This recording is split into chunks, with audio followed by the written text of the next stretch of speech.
sa buhay ni ni Pastor Ercel. So, thank you sa kwento of God's faithfulness. Sabi nga niya, deserve ko ba to? Sabi ko, Pastor, yung kasing binibigay sa atin ng Lord, it's not because of our goodness, but it's about the goodness of God. So talagang hindi mo maaarok yung, Lord, deserve ko ba to? Diba? Hindi naman talaga natin deserve, but it's not about us eh. It's about His goodness.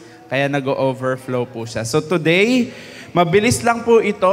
Mabilis lang. Ang ating pong topic is faithfulness. So tapos na po tayo in yung sa part ko po. Kindness, goodness. Okay, so pinag-distinct po natin yung dalawa. Pag po sinabi natin goodness, it's really inside of you na nagmamanifest in your kindness. Okay po. Ngayon naman pag-usapan natin ang salitang faithfulness. Na importante when it comes to Christianity. No? I'm not talking about religion, but I'm talking about Christianity. Bakit nga ba importante yung faithfulness? So, babalikan pa rin natin yung ating verse, no? Ang sabi, may 3 servant. Nabasa niyo na po ba? Ako sure not. Doon sa binigay, 5, 2, 1. Okay? So, babalikan po natin yon dahil katugon po nung sinabi ni Jesus, or not actually ni Jesus, but doon sa kwento, nung amo, nung owner, sinabi doon sa 2, well done, my good and faithful servant. You've been trustworthy and faithful with little. Now I will entrust to you much. Enter into and share the joy of your King. Sabi ng Matthew 25:21. At yan po yung susumikapan nating maiksing-maiksi. How to be faithful nga ba? Ano nga ba ibig sabihin ng faithfulness? Father, we come before you with humility and once more we ask, teach us. We're here to listen. Speak to each one of us. In what forms, in what ways, I don't know, but just speak. In Jesus' name we pray. Amen, amen. Alam niyo po, pinagkaiba ng sipag at tiyaga. Bakit ba sila laging magkasama? Sipag at tiyaga. May nakakalam po ba ng pinagkaiba ng sipag at tiyaga? Ay, alam po ni... sige po. Nagturo no? Dahil nagpupusod lang no? Sige po, try. Meron po bang nakakaalam? Or try lang po natin. Sipag at tiyaga. Ano pinagkaiba nila? Kuya Eric. Ito. Ako, hindi na ako makatakbo, Kuya Eric. Para sa akin, ang sipag, wala ka naman tiyaga, wala rin. Okay. Kapag may sipag ka, pero wala kang tiyaga, wala rin. Wala rin. Kasi Okay. may sipag ka naman, wala ka naman tiyaga, wala rin. Dapat talaga combine sila pareho. So, combine siya. Hindi pwedeng mawala yung isa. Okay, sabi ni Kuya Eric. Thank you. Meron pa bang magta-try? Ano pinagkaiba ng sipag at tiyaga na Ana Flor? Yung tiyaga, meron pong kaakibat na sacrifice. Okay, may kaakibat na sacrifice. Pag sasagot si Ana Flor, may pikit pa ng mata eh. Kapag may tiyaga, may nilaga. Ayun, sabi ko na pagkain na naman eh. Pag may tiyaga, may nilaga. And alam niyo po ba kung bakit yun yung naging kasabihan nating mga Pinoy? Dahil po ang nilaga ay matagal lutuin. Kaya po ganun yung kasabihan niya. Kapag may tiyaga, may nilaga. Kasi imagine, iintayin mong ilalaga mo, palalambutin mo, palalambutan, di ba? Tapos lalagyan mo pa ng... Kaya po ganun yung kasabihan, no? Siguro mas masarap kapag may tiyaga, may patatim. Mas matagal kasing luto yung patatim. Meron pa po, sige po, Pastora. Pastora, na dumihan na yung maganda yung damit. Sige, sorry. Yung sipag, pwedeng for such a short period. Okay. Pero yung tiyaga, sa pangmatagalang panahon. Okay. Kasi yung sipag, pwedeng for such a short time, mawala na yung sipag mo eh. Pero yung tiyaga, even in a long period of time, nandyan. Thank you. Okay. Talaga. Pastora nga po kayo. Okay. Hindi na po ako magtatanong. Pasimplihin po natin lahat ng sagot ninyo. Tama naman po lahat ng sagot. Sabi ni Kuya Eric, no, hindi pwedeng paghiwalayin. Alam nyo, kasi hindi ka makakapagtiyaga kung hindi ka muna nagsipag. Yes, sabi ni Nellory, narinig ko yon. First base ang sipag. Yes. Okay? Mauuna yung sipag mo. At kapag dumating ka na sa point na tinatamad ka na, meron po ba ditong hindi tinatamad? Ay, hindi kayo tinatamad. Wow, kayo na po ang talagang wala yatang taong hindi dumaan sa buhay niya nang hindi tinamad. No, pag lang po umulan, tamad na tamad tayong bumangon, maligo, di ba? Minsan tinatamad pa kayo magsipilyo, umamin kayo, di ba? Alam nyo po, yung sipag, yun yung panimula na sabi nga ni Pastora, for a short period of time, no? At sabi din ni Nay Flor, katulad din ng sagot, yes po. Ano po? Maaga. Syempre naman kasi sabi, daig ng maagap ang masipag. Okay po. Tama naman po yun. Pero hindi yun yung pag-uusapan natin sa umagang ito, no? So, pag may sipag ka, sinimulan mo. Pero time would come na nakakatamad. Ayoko na. Di ba? Ayoko na. Siya nga, nakaupo lang. Ba't ako sisipagin? Maupo na lang din ako. Naget niyo po yun? Siya nga, kumakain lang. Di naman nagugas ng pinggan tambak sa lababo. Kakain na lang din ako. Di ba? Yung pong sipag, yun yung panimula. Pero si tiyaga, yung maghahatid sa'yo para tapusin mo yung sipag mo. Kaya po sila magkasama. Okay po. Kaya kung may sipag ka lang, minsan kasi, di ba, makikita nyo, nakita ko yan ang sipag niyan dati. Ba't nawala sa church? May ganun tayo, di ba? Ang sipag niyan dati, ba't nawala sa church? Kasi nakulangan ng tiyaga. At yan po yung susubukan nating pag-aralan, faithfulness. Hindi man sila tugma. Pero kung pasisimplihin natin, ganun lang yung pagiging faithful. No? May sipag ka, pero hindi lang sipag yun. Nagpapatuloy sa kabila ng hirap. Sabi nga may sakripisyo. Sa kabila ng natisod ka, bangon. Diba? At next time, ikaw naman ang manisod. Hindi naman po ganun. No? Sa kabila ng lahat, no, magpapatuloy ka because of faithfulness. At una, the faithfulness of God in you, kaya ka nakakapagpatuloy. Okay po tayo doon? Ganun lang kasimple, yung faithfulness. Pero ang tanong sa atin, faithful nga ba ako? Yun ang tanong sa atin. Faithful nga ba ako? Kailangan ba natin maging faithful sa malaking bagay? Hindi. Kasi sabi ng verse, you've been faithful in little, and now I will take you in charge. I'll put you in charge of much. Nagsimula po ba ng malaki? Hindi, maliit lang. Diba? Minsan kasi hindi tayo sinisipag. O kaya nagkukumpara. Alam niyo po yung isang sakit doon sa verse? Comparison. Ba't siya 5? Ba't ako 2? Ako 1 lang. Isa yung sakit. Kung ba't hindi po nakakapagpatuloy ang isang tao patungkol sa calling niya. Pare-pareho naman silang inutusan. Eto 5, eto 2, eto 1. Iisa lang ang utos. Alis ako, palaguin nyo. And for sure, masisipag tong 3.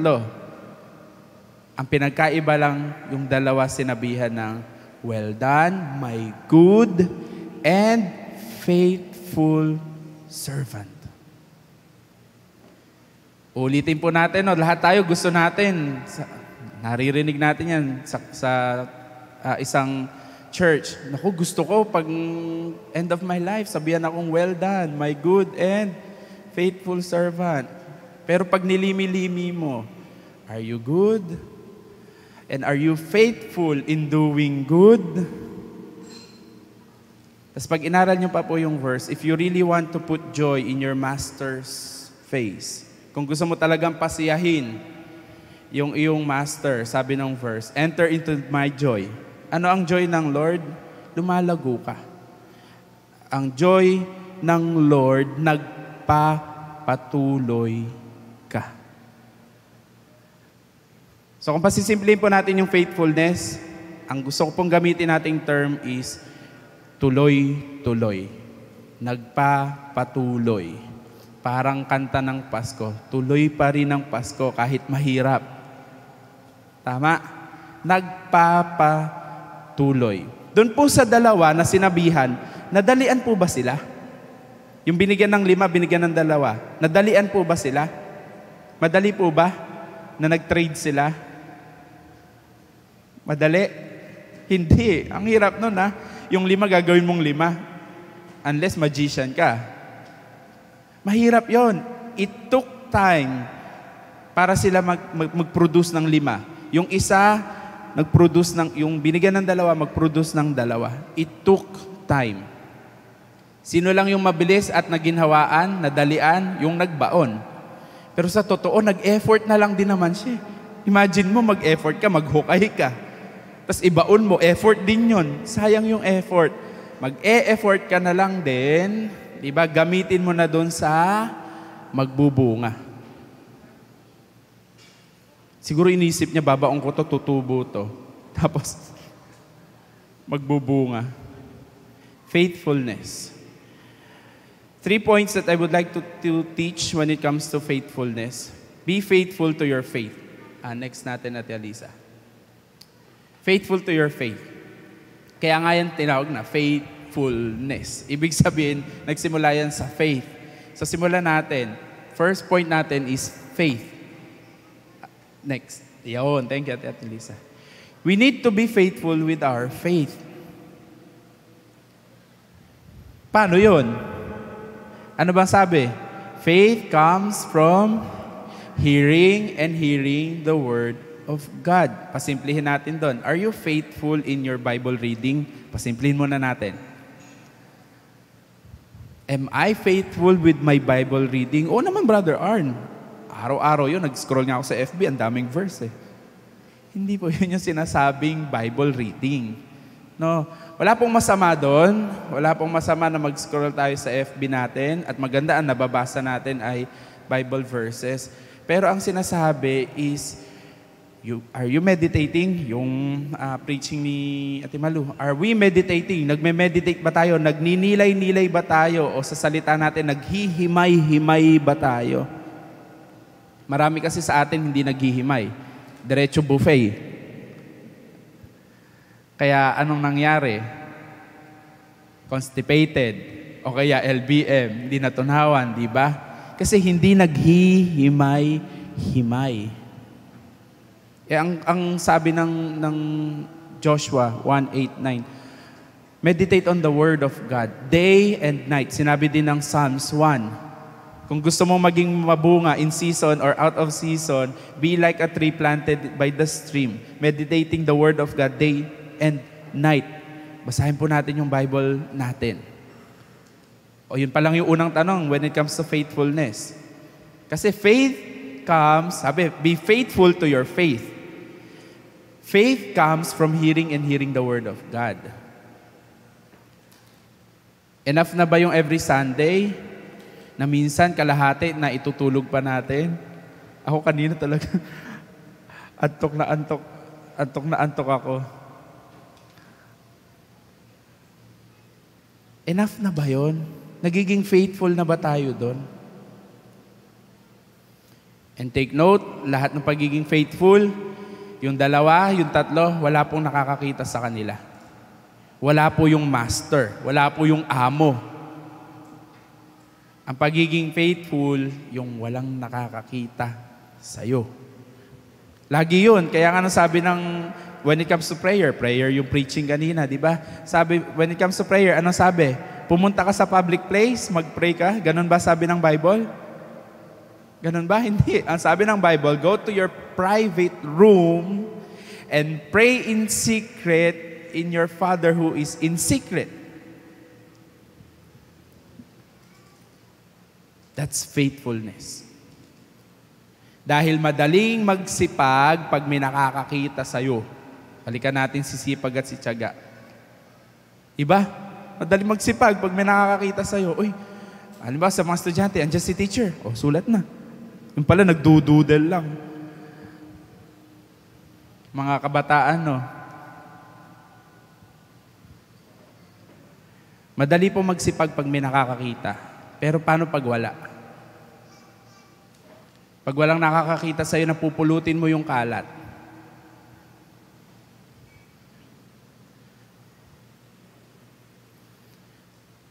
Be faithful to your faith. Hindi ko napapalawakin, pero ang challenge ko po na gustong sabihin sa ating lahat, how are we developing? Paano ba natin pinapalawak talaga yung faith natin? Every Sunday lang ba? O kapag may nag-send sa'yo sa chat, gaano ka ka-intentional sa pagpapalalim ng faith mo? How faithful are you in developing your faith?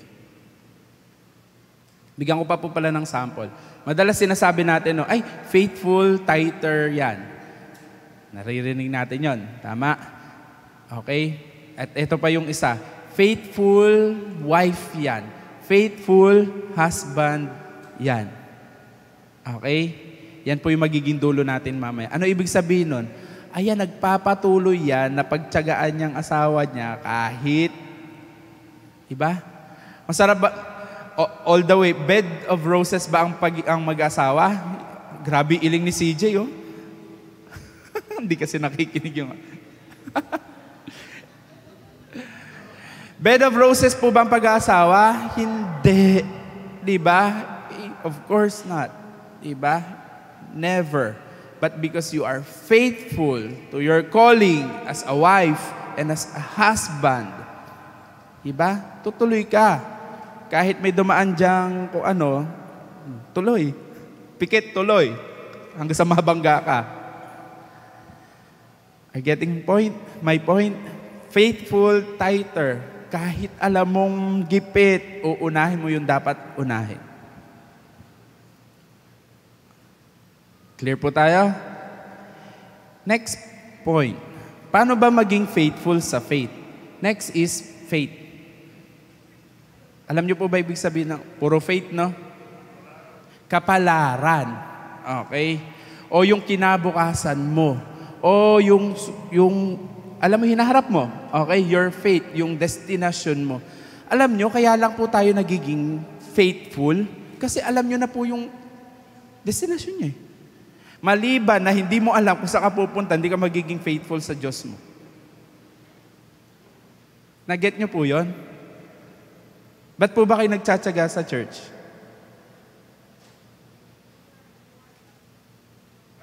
Dahil po ba sa katabi nyo o kung kanino man? You already know your destination. You already know your faith. And your faith na tinatayuan mo because of your faith. Nadinig niyo po yung pagkaiba? Alam niyo kaya po tayo nagiging faithful kasi alam niyo na yung faith niyo. Unless hindi niyo po alam. Alam niyo na yung destination niyo. At ganun din po yung sa kwento. Bakit sila naging faithful? Alam nila destination nila. Alam nila faith nila. Dalawa lang. Huwag silang magtino, yari sila pagbalik ng amo. Okay? At magtino sila, ma-reward man sila o hindi. Dalawa po kasi yun eh. Magtino sila, bumalik yung amo, di sila ni-rewardan, lugi ba sila? Hindi. At least di sila pinarusahan, di ba? Pero ni-rewardan pa sila. Nag-get nyo po yung kwento? Binabalik ko po kayo sa kwento. Naging faithful yung dalawang servant kasi alam nila yung kahahantungan nila. Ngayon, kung alam mo yung kahahantungan mo, are you faithful doon? Ginagawa ka bang faithful nung alam mong sa langit ka pupunta? Ay hindi, sa langit ang pupunta, maninigarilyo na ako, magwawalwal na ako, mabababae na ako, gagawin ko na lahat, sa langit naman ako pupunta eh. Ganon ba yung pagiging faithful? Hindi. Balikan po natin yung verse. Well done, my good and faithful servant. Hindi po sinabing bad. Good, manatili kang mabuti. Magpatuloy kang mabuti. Until the last point, you reach your finish line. Until you finish, tapusin mo. Kasi nga, hindi pwedeng sipag lang. Dapat tapos. Because you need to fight the good fight of your faith. Sabi ng Timothy, kung di ako nagkakamali.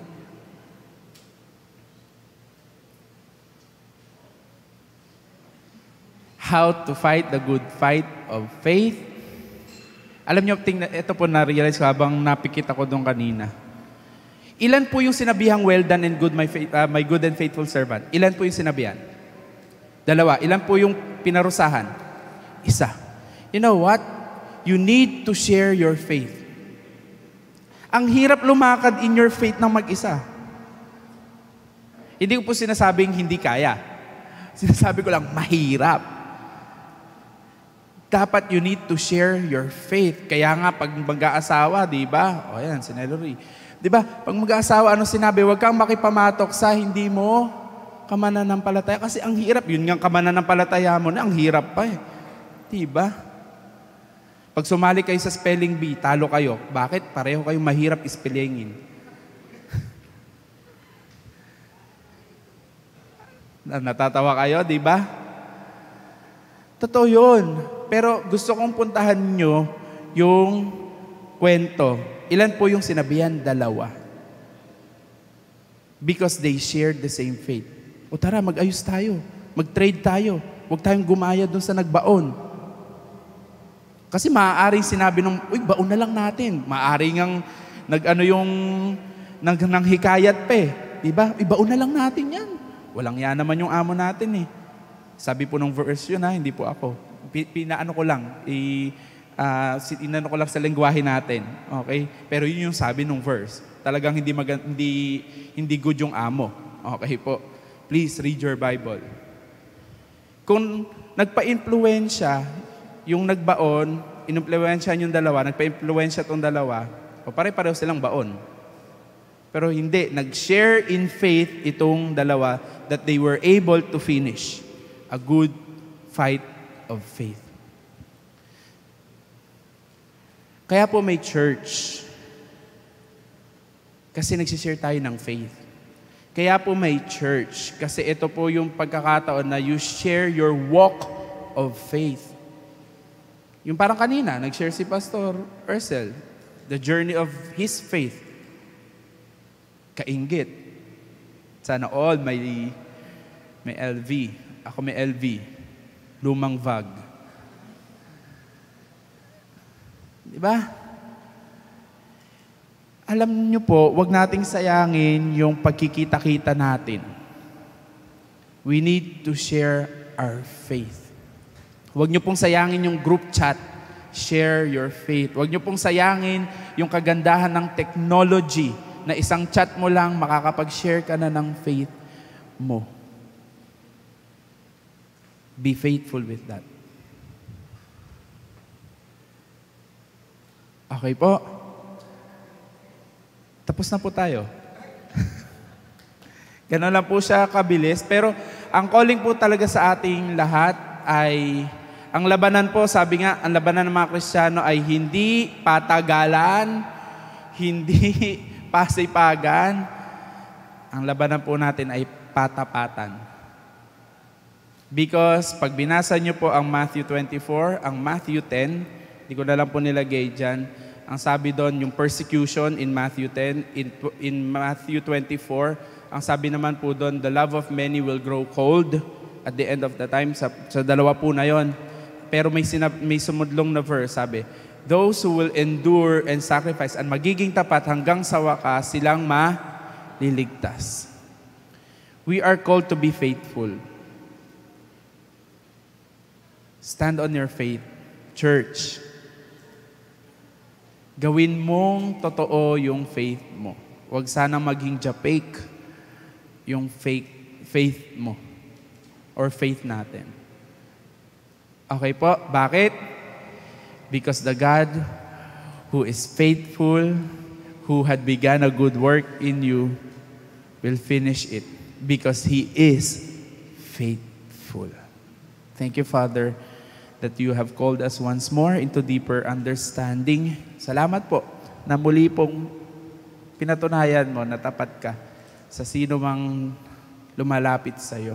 At dalangin ko po, katagpuin mo po ang bawat isa na nagnanais maging tapat sa iyo. Not to the church, not to anybody, but to you.